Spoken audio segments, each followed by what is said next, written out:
A wild horse condemned to slaughter, an innocent baby playing unprotected, a hungry eagle ready to strike. Three lives that were never meant to cross paths are about to collide in a moment that will change everything.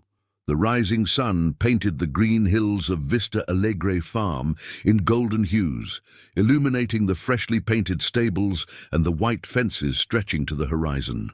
Dew still covered the grass as the first farmhands began their daily routine, carrying bales of hay and buckets of water for the animals that were the pride of the property. Carlos Mendonça, a middle-aged man with deep wrinkles carved by years of work under the Cerrado sun, walked among the stables with firm steps, his leather hat shaded keen eyes that missed no detail. Vista Alegre Farm was his legacy, built over 3 generations of his family, known throughout the region for raising the finest breed horses. "Zeca," called Carlos, adjusting his belt as he approached the foreman, overseeing the feeding of the animals. "We'll do a full inspection today. I need to review our inventory before the buyers from the south arrive." Zeca, a thin man with arms as strong as tree, trunks, nodded respectfully. He had worked for the Mendonça family for over 20 years and knew every inch of that land. "As you wish, boss. The animals are all in excellent condition except that problem," Carlos completed, frowning. "Where is he now?" "In the back paddock as you ordered. No one can get close to him without risk." The 2 men walked silently to the farthest part of the property, where an isolated pen housed a single animal. Unlike the other horses on the farm, which displayed well-groomed coats and majestic posture, this one stayed away, his black coat dull and his stance defensive. Sensing the men's approach, the animal reared slightly, neighing in defiance. "Thunder," murmured Carlos, with a mix of frustration and disappointment in his voice. 3 years trying to tame him and nothing. He'll never be good for competition or breeding with that temperament. Zeca observed the animal with cautious respect. "That horse is different, boss. Mustangs are known for being tough, but this one, it's like he understands everything around him. Some days I swear he's planning something." Carlos let out a dry laugh. "What he's planning is how to throw the next trainer. We've lost enough money on this animal. Next week, the slaughterhouse truck is coming for him." The words hung in the air like a final sentence. Thunder, as if he fully understood the meaning of the conversation, locked his dark eyes on Carlos, without fear, without submission. "Those eyes," Zeca commented, feeling a chill down his spine. "They're wild eyes, as if he never forgot the mountains he came from. What good is all that wildness on a modern farm? We need animals that work with us, not against us. He's already injured 3 men and scared off every mare we've tried to pair him with." During the day, the other horses were taken out for training, displaying their grace and power on Vista Alegre's immaculate tracks. Visitors admired the valuable animals while Thunder remained forgotten in his isolation. When a group of colts was led to a nearby paddock for exercise, they all instinctively avoided the side of the fence closest to the black Mustang. The trainer cracked the whip in the air. "Stay away from that one. He's got the devil in him." No wonder they call him Thunder, unpredictable like a storm. The afternoon wore on, and activities at the farm slowed. As the sun set, lights were turned on in the workers' homes and the main house, where Carlos reviewed the account books with his accountant. "This horse is costing us more than he's worth, Augusto. The slaughterhouse offered a low price, but it's better than continuing to waste feed and space on a useless animal." Above the property, a magnificent predator soared through the sky, its imposing wings cutting the air. The grey eagle, with a wingspan of over 2 meters, circled wide. Its golden eyes scanned the land below with unmatched precision. Every movement was calculated, every air current exploited to conserve energy that was running low after 3 days without a successful hunt. The sun lit its dark brown feathers as it descended a few meters, picking up every movement on the ground. Its body began to show signs of weakness. The ribs were already visible beneath its chest feathers, and hunger made its hunting instincts sharper. The bird of prey had lost its usual territory in the mountains after a fire drove away the smaller prey. Now, forced to explore new areas, it flew over places it would normally avoid. The smell of humans would usually keep it away, but hunger was stronger than fear. At the farm's main house, the next morning began quietly. Carlos had left early to check the northern fence. In his absence, the main house was under the care of Donna Helena, his wife, who oversaw the cleaning while waiting for a visit from their daughter and grandson. "Juliana, remember to prepare the guest room with the new sheets," instructed Donna Helena. "Fernanda said she'll arrive before lunch with little Pedro." "Yes, ma'am," replied Juliana, a 20-year-old girl with rosy cheeks and an easy smile. "I already set up the crib and picked out some toys I found in the attic." Shortly after 10 a.m., the sound of a car approaching announced the visitor's arrival. Fernanda, Carlos, and Helena's only daughter parked her vehicle at the front of the house. From the back seat, she lifted little Pedro, a chubby 8-month-old baby with rosy cheeks and wide, curious eyes. "Mamine!" Fernanda hugged Donna Helena with the baby in her arms. "It's so good to be home again." "My God, he's grown so much!" exclaimed the grandmother, taking her grandson into her arms. "He looks more like you every day." After lunch, while Fernanda helped her mother with the dishes, Juliana offered to take Pedro out to enjoy the sunshine in the garden. "It's such a beautiful day, and he'd love to see the flowers," argued the young nanny. With Fernanda's approval, Juliana took the baby to the wide lawn behind the main house. A large blanket was spread out over the grass, and Pedro was placed in the center, surrounded by toys. In the distant paddock, thunder grazed disinterestedly when something changed the atmosphere. His ears moved suddenly, picking up sounds imperceptible to humans. The wind carried a strange scent, something wild and dangerous that didn't belong there. The Mustang lifted his head abruptly, nostrils flaring as he inhaled deeply. His dark eyes scanned the surroundings and locked onto the direction of the main house. Something was wrong, something that awakened deep ancestral instincts, untouched by training or domestication. With a low whinny, almost a growl, Thunder walked to the edge of the fence, standing tall and alert. His entire body had transformed. He was no longer the problematic and defiant horse, but a vigilant sentinel, connected to natural forces, long forgotten by the humans around him. In the garden, Pedro rolled slightly on the blanket, reaching for a colorful ball. Juliana, distracted by the flowers, didn't notice the shadow that momentarily passed over the lawn. The eagle had changed position, drawing closer and preparing for the decisive strike. In the stillness of that quiet afternoon, while the sun shone over Vista Alegre Farm and the breeze gently rustled the trees, no one realized that a drama was about to unfold, a confrontation between predator and protector, between the instinct to kill and the instinct to save. High up in a tree, the gray eagle remained still, only its eyes moving, studying every detail of the scene below. Its head turned in precise motions, calculating angles, distances, and speed. The powerful talons clenched and unclenched rhythmically, as if rehearsing the moment of attack. The sun reflected off the feathers on its head, creating a golden shimmer that contrasted with the deep brown of its wings.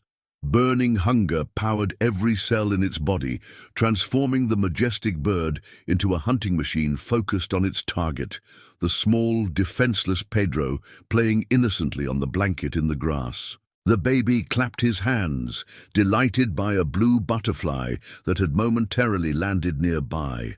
A few meters away, Juliana remained absorbed in her task of picking flowers, casting only distracted glances toward the baby, unaware of the deadly shadow hovering above them. In the main stable, Carlos was checking the preparations for the arrival of the buyers with Zeka. The farmer walked among the stalls where his valuable horses rested, proud of the empire he had built. "And what about Trouvin, boss? The slaughterhouse truck is coming on Friday." Carlos frowned. "Yes, everything's set. Useless horse. At least we'll make some money off him." "It's a shame," the foreman murmured. "He has a rare lineage." "Lineage is worthless if the beast is impossible to tame." Carlos cut in. "Let's check the new stalls that arrived." As the men walked away, in the sky above the garden, the eagle finally decided it was the perfect moment. With an almost imperceptible movement, it adjusted its position, leaning slightly forward. Its enormous wings partially opened, preparing for the initial thrust. In a second, the predator launched into the air.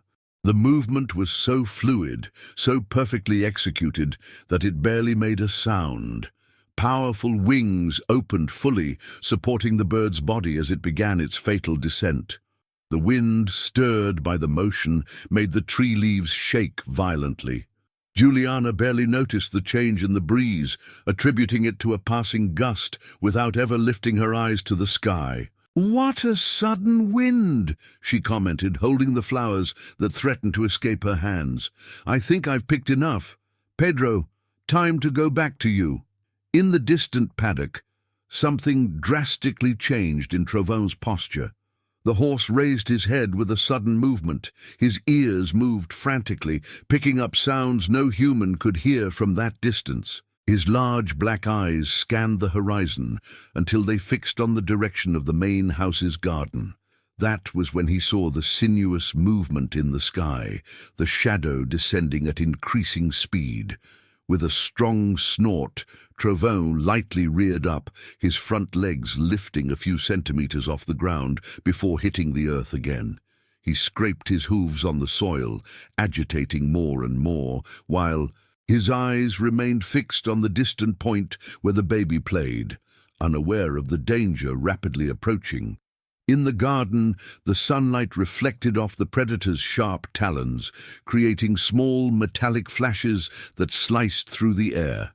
Pedro, lying on his back on the blanket, had his eyes fixed on a cloud that vaguely resembled a rabbit. His chubby legs flailed in the air as he cooed, completely unaware of the approaching danger. Juliana finally stood up, the bouquet of wildflowers complete in her hands. Satisfied with her work, she turned to return to the baby, when she noticed the strange change in brightness. An unusual shadow was moving rapidly across the lawn, covering flowers and grass with its darkness. Her brain took only a fraction of a second to process what her eyes were seeing. A dark and enormous form descending from the sky directly toward baby Pedro. The scream tore from her throat. The flowers escaped her hands, scattering across the lawn as she tried to move, but she was too far away. Her legs were paralyzed by the momentary shock. "No! Help!" At that exact moment, in the distant paddock, something exploded inside Trovon.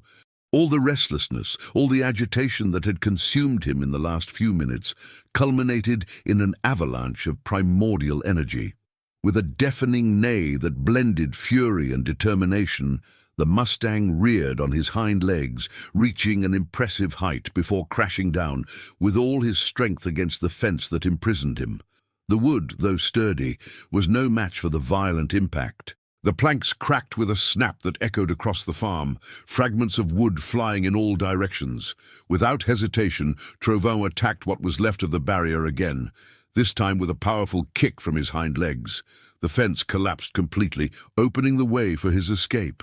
But it wasn't escape that moved the black horse. As soon as he found himself free, instead of running for the distant hills where his freedom would be guaranteed, Trovon charged in the opposite direction, in a furious gallop toward the main house. His hooves hit the ground with such force that small chunks of earth were hurled behind him. In the stable, the crash of the broken fence made Carlos and Zeka stop their conversation. Both ran outside just in time to witness the impossible. Trovon, the problem horse, was racing across the main pasture like a black arrow slicing through the landscape. "My God, he escaped!" Carlos shouted. "He's going to destroy everything. Zeka, call the men!" But Zeka remained still, his eyes fixed on the fleeing Mustang, noticing something strange in his trajectory. "Boss, he's not running away. He's heading to the house," Carlos completed, panic rising in his voice. "Fernanda and the baby are there. He's going to attack them." The two men started running, but they knew they would never catch up to the horse, whose speed easily surpassed any human ability. At the house, Fernanda had just stepped out onto the porch, enjoying the fresh afternoon air. That was when she heard Juliana's desperate scream from the garden, followed by a growing noise of hooves pounding the earth with violence. Pedro! Her son's name escaped her lips in a terrified whisper before she could move toward the sound. In the garden, time seemed to slow down. The eagle was now only meters away from Pedro. Its talons were open, the sharp beak slightly parted in anticipation.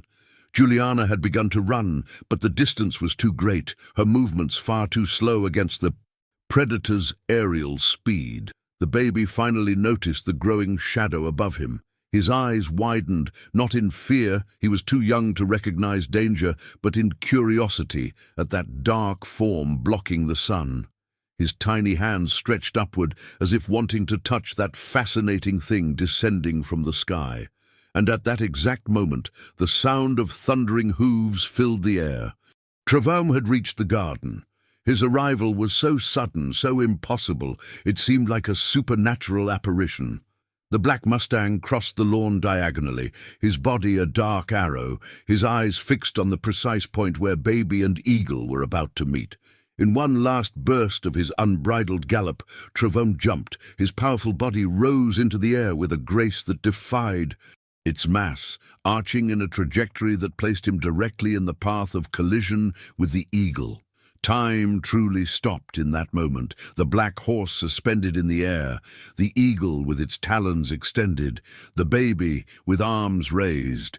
The collision was violent and precise. At the last instant of the leap, Trevaume twisted his body in midair, placing himself directly between the eagle and the defenseless baby. The predator's lethal talons, which were centimeters from grabbing Pedro, met only air as the black Mustang emerged like a living shield between hunter and prey. One of the sharp talons grazed the baby's scalp, slicing a few golden hairs, but not harming his skin. The wind, stirred by the sudden movement, made Pedro blink, and finally, frightened by the commotion, the little one began to cry. The eagle, surprised by the unexpected intervention, beat its wings frantically to regain balance, rising a few meters. Its brown and golden feathers reflected the sunlight as it glided through the air, its amber eyes now fixed on the new element that had interrupted its hunt. Trevaume landed with millimetric precision beside the blanket where Pedro cried. His hooves narrowly missed the baby, showing surprising control for an animal considered untamable. Immediately the horse spun around, placing himself in a defensive stance, his body forming a protective barrier over the child. With his ears completely erect and eyes fixed on the predator circling above, Trevaume let out a deafening neigh that echoed across the entire farm.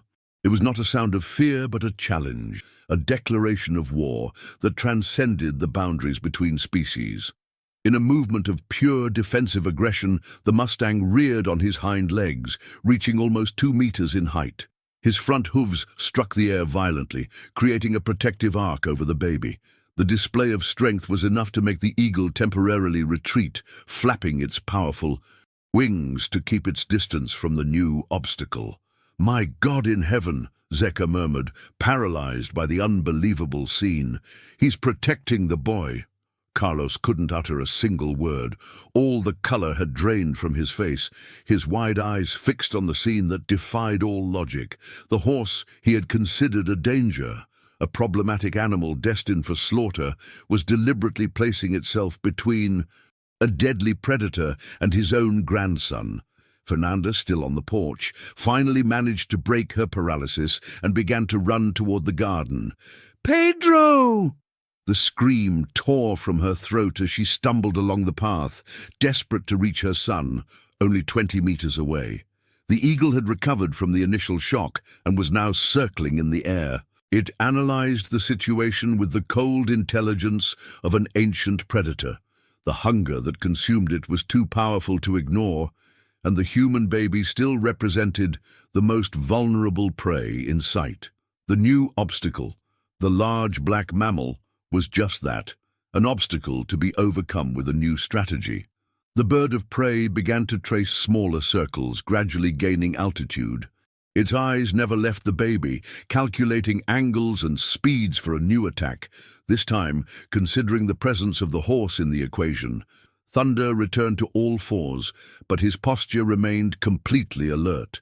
His entire body radiated tension, the muscles visible under his black coat ready to explode into motion once again. His flared nostrils sniffed the air, detecting the scent of the predator, while his ears moved, and constantly attentive to any change in the eagle's flight pattern. "I can't believe what I'm seeing," Carlos whispered, finally finding his voice. "Zeka, let's approach slowly. I don't want to startle either of them." The foreman nodded, understanding that the two his boss referred to were both the eagle and the horse. Any sudden movement could trigger an unpredictable reaction from either animal, putting the baby in even greater danger. The eagle, noticing the arrival of more elements to the scene, let out a piercing scream and dove again, this time aiming for a gap between the horse and the approaching humans. The speed of the attack was astonishing, its wings partially closed to maximize momentum.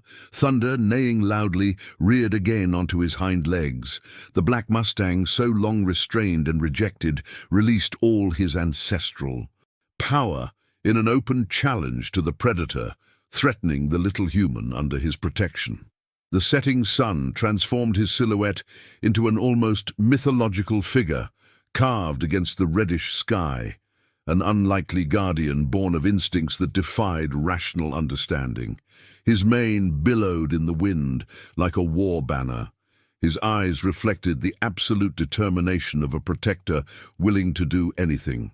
The eagle, now driven by both hunger and frustration, changed its strategy.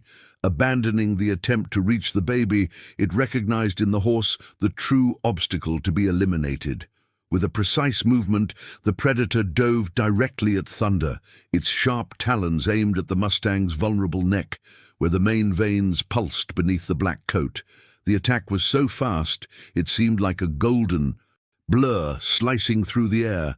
The eagle emitted a shrill cry as it launched with all its might at its new target. Its talons, capable of piercing leather and muscle with ease, gleamed under the setting sun. But Thunder was no ordinary prey.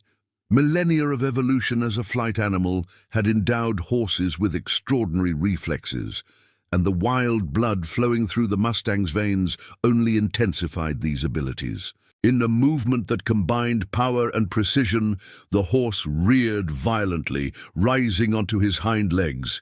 His front hooves slashed through the air in a defensive arc, grazing one of the eagle's wings.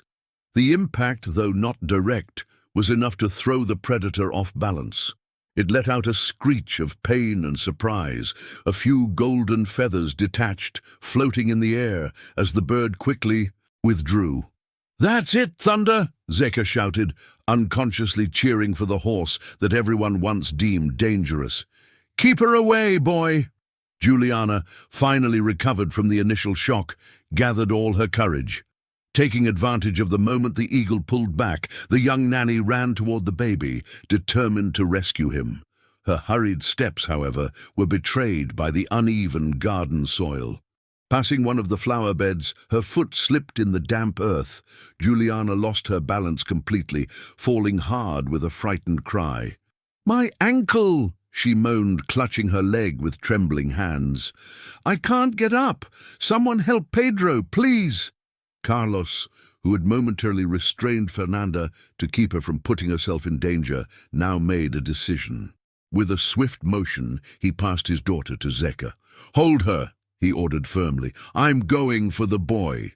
"Dad, be careful with Thunder," Fernanda pleaded, her face pale with terror. "He might attack you too." Carlos didn't reply. In his 40 years managing the farm, he had never faced a situation even remotely similar to this. The man who always planned every aspect of his business with Precision now launched himself into the unknown, guided only by the need to protect his family. In a treacherous maneuver, the eagle gained height and dove again. The predator's sharp talons dug into Thunder's flesh, penetrating deeply into the muscular neck. A scream of pure pain escaped the horse's throat, a sound so sharp and distressing that it made everyone present shudder. "No!" Carlos cried, seeing the dark blood beginning to trickle down the animal's black coat. Despite the unbearable pain, Thunder did not back down. Though injured, he stood firm as a protective barrier between the predator and the baby. In a heroic effort, he managed to throw his body against a nearby tree trunk, briefly shaking off the eagle. The bird, temporarily unbalanced, soared again. Blood still poured from the wounds on Thunder's neck, but his wild eyes never left the threat circling above. The eagle began its final dive, its golden body slicing through the air like a projectile, talons extended like lethal daggers. Pedro lay defenseless as Carlos ran in desperation, knowing he wouldn't arrive in time. But Thunder was still there. The black Mustang, even gravely wounded, found somewhere deep within himself a last reserve of strength. With millimeter precision, he calculated the eagle's trajectory. At the exact moment it reached the critical point of its dive, Thunder exploded into motion. The horse lunged forward in a powerful leap that seemed impossible for such an injured animal.